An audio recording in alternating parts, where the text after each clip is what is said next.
Glórias a Deus, vamos abrir os nossos corações, que a paz esteja no coração desta família mais do que abençoada.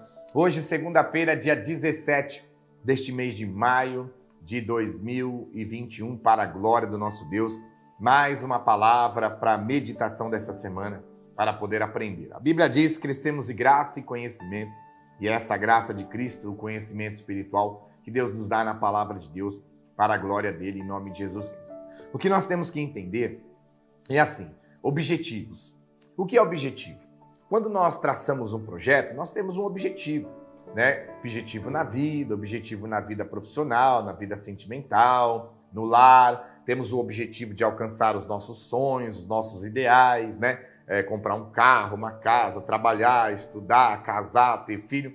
Tudo isso são objetivos, né? Você começa a namorar, fica noivo, casa, mas qual é o objetivo do começo do namoro? Namorar, noivar, casar, no momento certo ter filhos, construir a família, comprar uma casa, um carro, independência. Tudo isso são objetivos que nós buscamos em tudo que fazemos em nossas vidas. Começamos a estudar, mas qual o objetivo? Terminar a escola, pegar o diploma, ir para uma faculdade. Tudo isso são objetivos.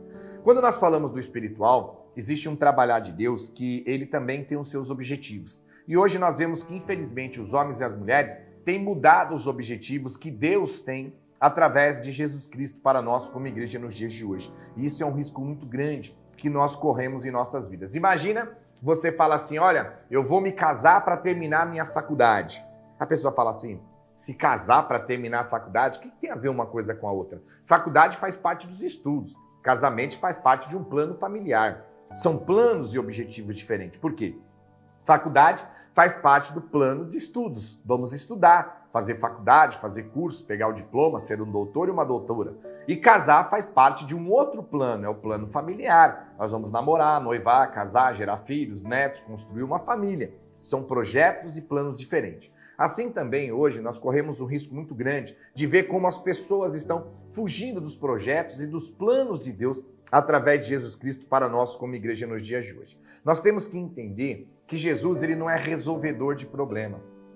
Ele não subiu, ele não se deixou crucificar, ele não se deixou sofrer, ser humilhado e crucificado e morto naquela cruz para resolver os nossos problemas financeiros. Muito pelo contrário, Jesus, ele se deixou crucificar, ele passou por aquela luta, por aquela humilhação, para que todos nós que cremos nele, obedecermos e vivermos a palavra deles, não venhamos perecer no inferno, mas tenhamos a vida eterna. Então, nós temos que compreender que o objetivo, os planos de Deus através de Cristo e a cruz e a ressurreição é para salvar as nossas vidas. Mas as pessoas estão fugindo fora desses projetos. Por quê?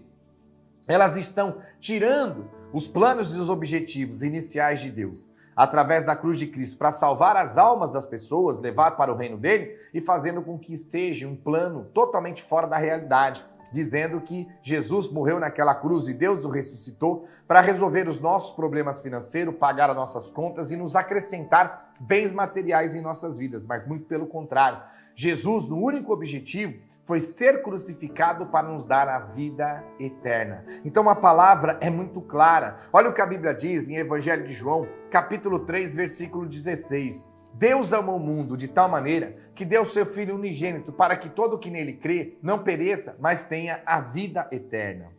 Então Deus, ele criou um projeto, ele criou um plano de enviar Jesus, que nasceu de uma virgem, cresceu, né? Chegou o momento certo, ele foi entregue, traído por Judas, cumprindo assim a palavra. E no momento certo ele foi humilhado, foi achibatado, uma coroa de espinho na cabeça, foi crucificado, um prego gigantesco em cada mão, tanto na esquerda como na direita, e um outro prego gigantesco perfurando os dois pés. E ele ficou pendurado das 9 da manhã até as 3 da tarde, segundo relatos bíblicos, e morreu naquela cruz. E Deus, ao terceiro dia, o ressuscitou. Mas isso tinha um plano, tinha um objetivo. Era um plano e fazia parte do plano de Deus, parte do objetivo de Deus. Aquilo tinha que acontecer, tinha que se concluir. Por quê? Porque através daquele ato, da morte e ressurreição de Cristo, nós teríamos espaço, oportunidade. As portas se abririam para nós sermos salvos. Cumprindo a palavra em Evangelho de João 3,16. Deus amou o mundo, que somos nós.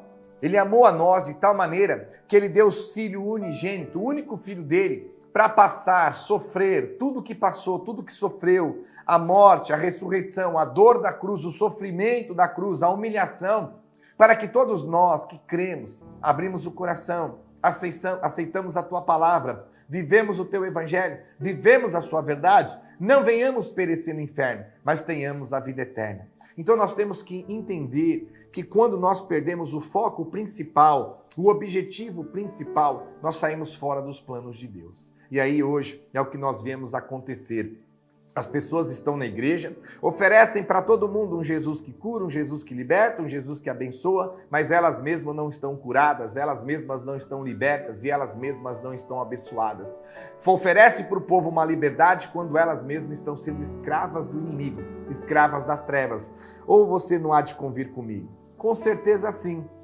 Você encontra um pecador, um ímpio na rua, o que você diz para ele? Ele diz para você, nossa, eu estou desempregado. Você fala, vai para a igreja que Jesus te ajuda a abrir uma porta de emprego. Meu casamento está destruído, vai para a igreja que Jesus restaura o teu casamento. Meus filhos estão perdidos, vai para a igreja que Jesus restaura os teus filhos. Então a gente prega a bênção, liberdade para as pessoas. Quando as pessoas chegam na igreja, elas imaginam que o cristão não tem problema, não tem luta, não tem batalha, mas pelo contrário, o cristão está na luta, na batalha e com problema. Quer dizer, oferecemos para o povo uma liberdade enquanto nós mesmos estamos sendo escravos. Olha, Deus restaura o casamento, mas o seu está destruído. Deus restaura os filhos, mas os seus estão perdidos. Deus abre porta de emprego, mas o crente está desempregado. Então nós oferecemos liberdade para o povo, sendo que nós mesmos estamos sendo escravos de nossos pecados e nossas falhas. Por quê? Estamos mudando o objetivo, o princípio e os planos de Deus correspondente à cruz de Cristo. Ele foi crucificado para nos dar a vida eterna, nos dar a salvação.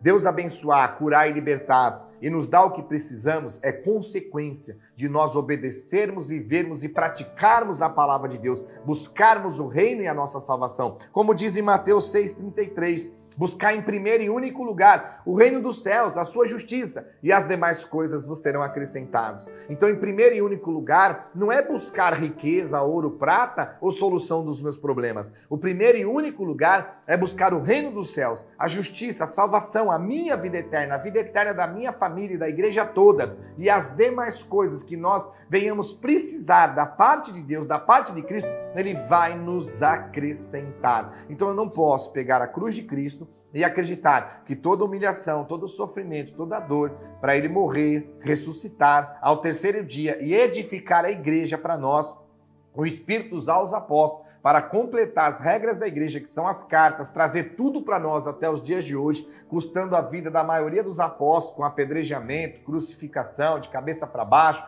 prisão, açoites, humilhação, maltratados, humilhados, açoitados, tudo isso para que venha nos dar carro, casa, riqueza e bens materiais. Coisas que não era necessário Jesus morrer e ser crucificado, e nem ter a edificação da igreja, porque antes disso, aqueles que serviam a Deus eram prósperos, mas não tinham o quê? A oportunidade de serem salvos, porque nós não estamos falando das 12 tribos de Judá, do povo judeu israelita, nós estamos falando de nós, os gentios, aqueles a qual se cumpre a palavra. Eu vim para os meus, mas os meus não me aceitaram, e os que não eram meus me aceitaram. Quer dizer, Jesus veio para os judeus, e os judeus mandou matar Jesus. E nós que não éramos o de Deus, aceitamos a Deus e aceitamos a Cristo como nosso Salvador. Olha o que a palavra diz em livro de Tiago, capítulo 1, versículo 25. Mas aquele que considera eternamente na lei perfeita, a lei da liberdade, não sendo ouvinte negligente, mas operoso praticante, esse será bem-aventurado em tudo que realizar. Então nunca use a cruz de Cristo para alcançar bens materiais, riqueza, prosperidade. Nunca anule a cruz de Cristo para a salvação em vossas vidas. Não siga falsos profetas, não deixe as pessoas te enganar, fazendo você acreditar que a cruz e o sofrimento de Cristo foi para resolver os nossos problemas, seja financeiro, sentimental ou área da saúde, ou qualquer área da vida. A cruz de Cristo foi para um único fim, um único objetivo e para cumprir o plano de Deus, que todo aquele que crê em Jesus, obedecer e viver a sua palavra, este no dia de juízo final será salvo e terá a sua salvação. Por isso nós nos mantemos firmes em nossa igreja. Já fomos perseguidos, fomos atribulados, fomos caluniados, fomos açoitados, fomos traídos, de todas as maneiras se levantaram contra nós. E você acha que já acabou? Não, vai ter muito levante pela frente ainda, mas o que Deus quer é que nós nos venhamos nos manter unidos, tendo o foco principal e o objetivo principal, não saindo daquilo que é o projeto de Deus, que todos nós que obedecer, viver e praticar esta palavra, no dia do juízo final, venhamos ser salvos. E na mesma posição que nós estamos em obediência para alcançar a salvação, Deus, através da cruz de Cristo, através da misericórdia e do amor, vai nos acrescentar tudo o que precisamos e tudo o que necessitamos. Não deixe os princípios, os projetos e os objetivos de Deus na cruz de Cristo serem em vão em nossas vidas. Vamos buscar a nossa santidade, a nossa obediência para alcançar a nossa salvação. E as demais coisas, sim, Jesus vai estar acrescentando, curando, libertando e abençoando a todos nós para a glória de Deus. Amém? Deus abençoe a todos vocês. Vamos fortalecer as nossas vidas, nos manter firmes e unidos, que Deus tem muito mais para nós a cada dia e a cada semana. Até o próximo vídeo. Fiquem na paz em nome de Jesus.